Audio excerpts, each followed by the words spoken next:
സിലബസുകളും ബുക്കുകളൊക്കെ കാര്യങ്ങളൊക്കെ അറിയാമെങ്കിൽ let's do one thing. So the short answer is yes, you can try to crack the 2026 prelims. ഈ ഒരു video നിങ്ങൾ കാണണമെങ്കിൽ നിങ്ങളുടെ കയ്യിൽ മെയിൻസ് ഇല്ല എന്നുള്ളത് ഉറപ്പാണ്. ഞാൻ എങ്ങനെയാണ് CSAT 27 പാരാഗ്രാഫ്സും ഓൾമോസ്റ്റ് ഒരു 80% ആക്യുറസി വരുന്നതുകൊണ്ട് ശരി, ലാസ്റ്റ് വീഡിയോയിൽ ഞാൻ എന്നെ തന്നെ ഇൻട്രൊഡ്യൂസ് ചെയ്യാൻ വേണ്ടി വിട്ടുപോയി. My name is Vinayak, you watching UPSC Vault and let's get started. Direct ക്വസ്റ്റ്യനിലേക്ക് വരാം. UPSC നമുക്ക് അടുത്ത ഒരു 5 months ചെയ്യാൻ വേണ്ടി പറ്റുമോ? കാരണം മെയിലാണ് നമ്മുടെ എക്സാം വരാൻ വേണ്ടി പോകുന്നത്, almost May 25th around there. അപ്പോൾ നമുക്ക് ചെയ്യാൻ വേണ്ടി പറ്റുമോ ഇല്ലയോ? If you are a beginner, you have never done this preparation, like ആദ്യമായിട്ടാണ് സിലബസിനെ കുറിച്ചും കാര്യങ്ങളൊക്കെ പഠിക്കുന്നത്, ബുക്സ് എന്താണെന്ന് നോക്കുന്നത്, you should probably skip this video because the answer is no. നമ്മൾ ഇനിയിപ്പോൾ എത്ര കഷ്ടപ്പെട്ടു എന്ന് പറഞ്ഞു കഴിഞ്ഞാൽ നമുക്ക് പറ്റത്തില്ല. ലൈക്ക് നമുക്കിനി ഈ കൊല്ലം അല്ല അതിന് ശേഷമുള്ള കൊല്ലത്തേക്കുള്ള പ്രിപ്പറേഷനാണ് നമുക്ക് നോക്കേണ്ടത്. അതിനെക്കുറിച്ചുള്ള കാര്യങ്ങൾ ഞാൻ പറയാം. ഇത് അല്ലാതെ നെക്സ്റ്റ് ഒരു വീഡിയോയിൽ പറയാം, വെരി സൂൺ തന്നെ അപ്ലോഡ് ചെയ്യുന്നതായിരിക്കും. ഓക്കെ, ഇനി നിങ്ങളൊരു പ്രാവശ്യമെങ്കിലും UPSC അറ്റംപ്റ്റ് ചെയ്തിട്ടുണ്ട്, വെറുതെയെങ്കിലും അറ്റംപ്റ്റ് ചെയ്തിട്ടുണ്ട്, അപ്പോൾ UPSC എക്സാമിൻ്റെ സിലബസുകളും ബുക്കുകളൊക്കെ കാര്യങ്ങളൊക്കെ അറിയാമെങ്കിൽ let's do one thing, let's try to understand. നമ്മുടെ അടുത്ത് 5 months ആണുള്ളത് ആൻഡ് ഈ 5 months നമുക്ക് ക്ലിയർ ചെയ്യാൻ വേണ്ടി പറ്റും പ്രിലിംസ്. പക്ഷേ the actual question is, do you want to do prelims only or do you want to do mains? മെയിൻസും കൂടി പഠിക്കാതെ നമ്മുടെ കയ്യിൽ ഈ ഒരു വീഡിയോ നിങ്ങൾ കാണണമെങ്കിൽ നിങ്ങളുടെ കയ്യിൽ മെയിൻസ് ഇല്ല എന്നുള്ളത് ഉറപ്പാണ്. സോ പ്രിലിംസ് മാത്രം പാസ്സായാൽ മതി എന്ന് വിചാരിക്കുകയാണെങ്കിൽ you have to have a strong reason for why. വീട്ടുകാരുടെ അടുത്ത് പറയാനാണ്, അല്ലെങ്കിൽ നിങ്ങൾ ഫ്രണ്ട്സിൻ്റെ അടുത്ത് കാണിക്കാൻ വേണ്ടിയാണ്, അല്ലെങ്കിൽ സെൽഫ് സാറ്റിസ്ഫാക്ഷനാണ്. നമ്മൾ കൊണ്ട് പറ്റും. ഈ പ്രാവശ്യം പ്രിലിംസ് ആയിക്കഴിഞ്ഞാൽ അടുത്ത പ്രാവശ്യം എന്തായാലും മെയിൻസും പ്രിലിംസും കൂടി 2027 ചെയ്യാം എന്നുള്ളൊരു വിശ്വാസമാണ്. So the short answer is yes, you can try to crack the 2026 prelims with 5 months of preparation. ഈ വീഡിയോയിൽ ഇനി നമ്മൾ ഡിസ്കസ് ചെയ്യാൻ വേണ്ടി പോകുന്നത് എങ്ങനെയാണ് 5 months കൊണ്ട് ഇത് ക്രാക്ക് ചെയ്യാൻ വേണ്ടി ശ്രമിക്കാം എന്നുള്ളതാണ്. പറ്റുന്നല്ല, ശ്രമിക്കാം. We have to understand 5 months എന്ന് പറയുമ്പോൾ നമ്മുടെ അടുത്ത് 4 monthsഉം മറ്റേ 5th monthൻ്റെ ഒരു ഹാഫാണുള്ളത്. നമ്മൾക്ക് ഈ ഒരു സമയത്തിനുള്ളിൽ കറണ്ട് അഫയേഴ്സ് ചെയ്യണം, അതുപോലെ തന്നെ 3 കോർ സബ്ജക്റ്റുകളും ചെയ്യണം. ഏതൊക്കെയാണ്? Economy, geography and polity. Almost എൻ്റെ ഒരു കണക്കൂട്ടൽ ശരിയാണെങ്കിൽ ഒരു 60 to 75% ഇവിടെ തന്നെയാണ് വരുന്നത്. അത് നോക്കണം. അതിന് ശേഷം വേണം നമ്മൾ സയൻസ് ആൻഡ് ടെക്കും എക്കോളജിയൊക്കെ നോക്കേണ്ടത്. കറണ്ട് അഫയേഴ്സ് എന്ന് പറയുമ്പോൾ നമുക്ക് ഈ 2025 ജനുവരി തൊട്ട് ഇനി വരാൻ വേണ്ടി പോകുന്ന ഏപ്രിൽ, മെയ്, സോ ഏപ്രിൽ പോട്ടെ, ഒരു ഫെബ്രുവരി അല്ലെങ്കിൽ മാർച്ച് വരെയുള്ള കറണ്ട് അഫയേഴ്സ് ആണ് നമുക്ക് നോക്കേണ്ടത്. അത് നോക്കാനുള്ള ബെസ്റ്റ് വേ എന്താണെന്ന് വെച്ചാൽ ഐ വുഡ് സേ ദാറ്റ് നമുക്ക് ഒരു കമ്പാരിസൺ, മന്ത്ലി കമ്പാരിസൺ നോക്കാം. അത് നിങ്ങൾക്ക് കോച്ചിങ് സെൻറ്റേഴ്സിൻ്റെ എടുക്കാം, അതല്ലാതെ നിങ്ങൾക്ക് ഈ വിഷൻ അവരുടെയൊക്കെ ഫോളോ ചെയ്യാം. ഞാൻ റെക്കമെൻഡ് ചെയ്യുന്നത് എന്താണെന്ന് സൂക്ഷിച്ച് കേട്ടോ. ഞാൻ റെക്കമെൻഡ് ചെയ്യുന്നത് ഉഡാൻ്റെ PDF-കളാണ്, മന്ത്ലി PDFs ആണ്. കാരണം അത് മെയിൻസ് ആൻഡ് പ്രിലിംസ് എന്ന് പറയുമ്പോഴും നമുക്ക് കുറച്ചും കൂടി എക്സ്ട്രാ ഡീറ്റെയിൽസ് പ്രൊവൈഡ് ചെയ്യുന്ന പോലെ തോന്നി. ഞാൻ എൻ്റെ കഴിഞ്ഞ പ്രിപ്പറേഷൻ, കഴിഞ്ഞ കൊല്ലത്ത്, അതായത് ഈ 2025 എഴുതിയ ഇതിൽ ഞാൻ എൻ്റെ കോച്ചിങ് സെൻറ്ററാണ് ഫോളോ ചെയ്തത്. അതിൽ വന്നിരിക്കുന്ന കറണ്ട് അഫയേഴ്സ് ഓക്കെയാണ്, പക്ഷേ ഉണ്ടെങ്കിലും അതിൽ ഡീറ്റെയിൽസ് അത്ര ആപ്റ്റ് ആയിരുന്നില്ല. അപ്പോൾ കുറച്ച് ഇൻഡെപ്ത് ഒരു ചോദ്യം വരുമ്പോൾ എനിക്കത് അറ്റൻഡ് ചെയ്യാൻ വേണ്ടി പറ്റിയില്ല. ആൻഡ് വിഷൻ ആണെങ്കിലും ഈ 365 എന്നൊക്കെ നിങ്ങൾ കേട്ടിട്ടുണ്ടാകും. ആ സാധനങ്ങൾ ഫോളോ ചെയ്യാൻ പ്രശ്നം എന്താ വെച്ചാൽ ഭയങ്കര ബൾക്കിയാണ്. അതുവരെ 365 വരേണ്ട ടൈം ആയിട്ടില്ല. നമുക്ക് ഇപ്പം തൊട്ട് തുടങ്ങിയാൽ മാത്രമേ നമുക്ക് കറണ്ട് അഫയേഴ്സ് ആ സമയമാകുമ്പോഴേ കംപ്ലീറ്റ് ചെയ്യാൻ വേണ്ടി പറ്റത്തുള്ളൂ. കാരണം ഒരു കൊല്ലം മൊത്തം പഠിക്കണമല്ലോ. സോ ഞാൻ സജസ്റ്റ് ചെയ്യാം മന്ത്ലി കമ്പാരിസൺസ് ഏതെങ്കിലും ഒരാളുടെ ഫോളോ ചെയ്യാം. ഞാൻ പ്രിഫർ ചെയ്യുന്നത് ഉഡാൻ്റെ ആണ്. അതിൻ്റെ ലിങ്ക് ഞാൻ കമൻറ്റിൽ ഇട്ടോളാം. Okay, you can do that, you can go and search it up. Okay, ഇനി the best way to study the 3 core subjects അത് എന്താണെന്ന് ചോദിച്ചു കഴിഞ്ഞാൽ ഞാൻ കഴിഞ്ഞ എൻ്റെ ഷോർട്സിലൊക്കെ പറയുന്ന സെയിം ഐഡിയ ആണ്. PYQs അനലൈസ് ചെയ്യുക എന്നുള്ളതാണ്. കാരണം PYQs അനലൈസ് ചെയ്യുമ്പോൾ നമുക്ക് ട്രെൻഡ് മനസ്സിലാകും. സത്യം പറഞ്ഞാൽ നമുക്ക് ഇനീഷ്യലി ഹിസ്റ്ററിയിലാണെങ്കിൽ വളരെ ഈസി ചോദ്യങ്ങളായിരുന്നു, അതിപ്പോൾ ഭയങ്കര ബുദ്ധിമുട്ടായി. സോ ഹിസ്റ്ററി പെട്ടെന്ന് പഠിക്കാൻ പറ്റത്തില്ല.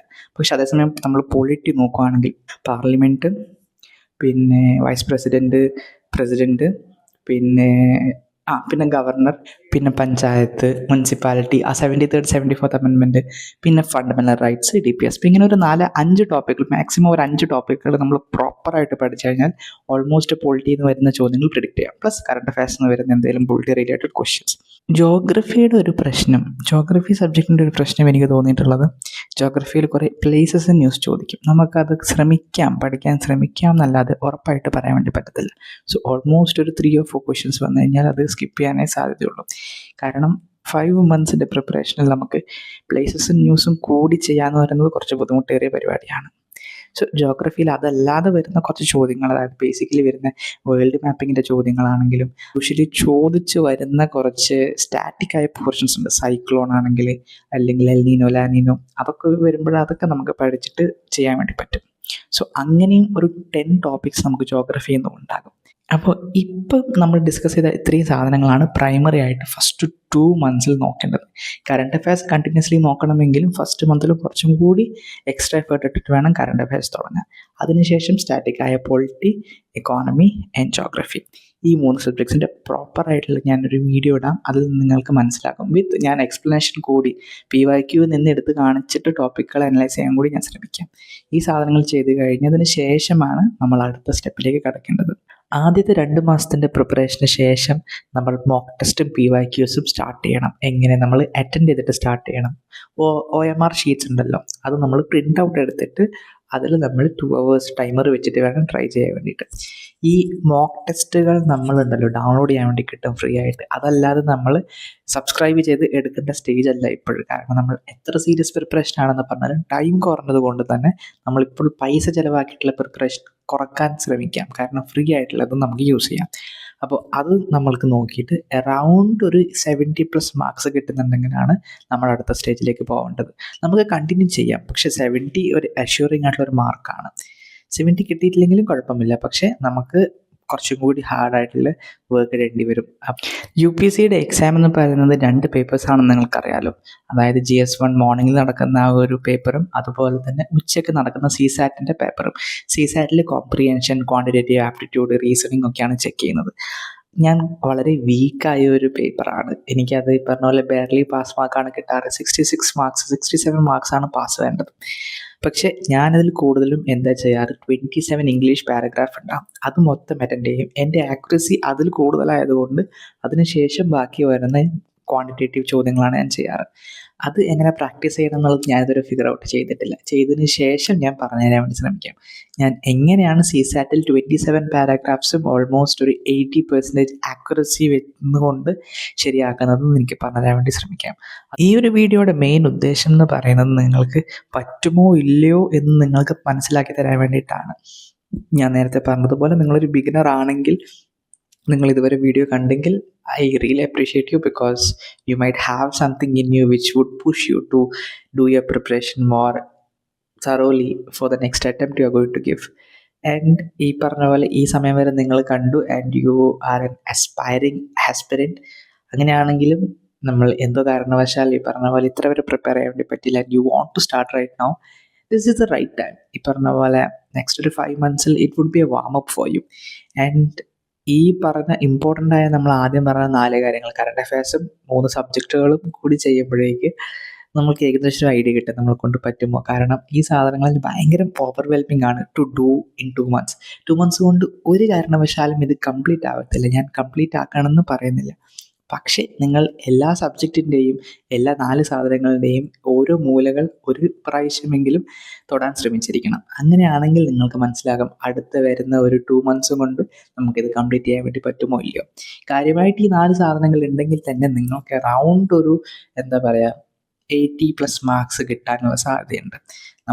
നമുക്കിപ്പോൾ പ്രതീക്ഷിക്കാൻ വേണ്ടി പറ്റത്തുള്ളൂ. ആൻഡ് 80+ മാർക്സ് എന്ന് പറയാൻ കാരണം ഒരു 2 കൊല്ലം മുന്നേ ഉണ്ടായിരുന്ന കട്ട് ഓഫ് ഒക്കെ ജസ്റ്റ് ഒരു 75-80 ഒക്കെ ആയിരുന്നു വന്നിരുന്നത്, അതുകൊണ്ടാണ്. All right, so this was the overview. I hope you understood what I'm trying to say, and next few videos will be ഞാൻ എത്രയും പെട്ടെന്ന് ഇടാൻ വേണ്ടി ശ്രമിക്കാം. അതിൽ ഈ പറഞ്ഞ ആക്ച്വലി 4 സബ്ജക്റ്റുകൾ, ഹിസ്റ്ററി, പൊളിറ്റി, എക്കോണമി, ജോഗ്രഫി, ഇതിൻ്റെയൊക്കെ അനാലിസിസ് നമുക്ക് നടത്താൻ നോക്കാം. പിന്നെ CSATൻ്റെ കോംപ്രിഹെൻഷൻ വരുന്ന പോർഷൻ 27 ക്വസ്റ്റ്യൻസ് അറ്റൻഡ് ചെയ്യാനുള്ളത് നോക്കാം. അതുപോലെ തന്നെ കറണ്ട് അഫയേഴ്സ് എങ്ങനെ നോക്കണം എന്നുള്ളൊരു വീഡിയോ നോക്കാം. അങ്ങനെ ഒരു 5 വീഡിയോസ് ഞാൻ പ്ലാൻ ചെയ്തിട്ടുണ്ട്. അതിൻ്റെ കൂടെ തന്നെ ഫോർ ബിഗിനേഴ്സിനുള്ള കുറച്ച് വീഡിയോസും കൂടി, അതായത് 2027 അറ്റംപ്റ്റ് ചെയ്യാൻ വേണ്ടി പോകുന്ന ആളുകൾക്ക് വേണ്ടിയിട്ടുള്ള കുറച്ച് സാധനങ്ങൾ കൂടി ഞാൻ പ്ലാൻ ചെയ്തിട്ടുണ്ട്. ഈ ഒരു കൊല്ലം എൻഡ് ചെയ്യുന്നതിന് മുമ്പേ തന്നെ ഞാൻ ഈ സാധനങ്ങളൊക്കെ പോസ്റ്റ് ചെയ്ത് നിങ്ങൾക്ക് ന്യൂ ഇയർ റെസൊല്യൂഷനോട് സ്റ്റാർട്ട് ചെയ്യാൻ വേണ്ടി ഉള്ളതിനുള്ളൊരു ഇത് ഞാൻ ശ്രമിക്കാം. സോ അത്രയേ ഉള്ളൂ. I hope your preparation goes well and I hope you get all the motivation you need to start your preparation right now. Take care. You got this. Okay. So, bye.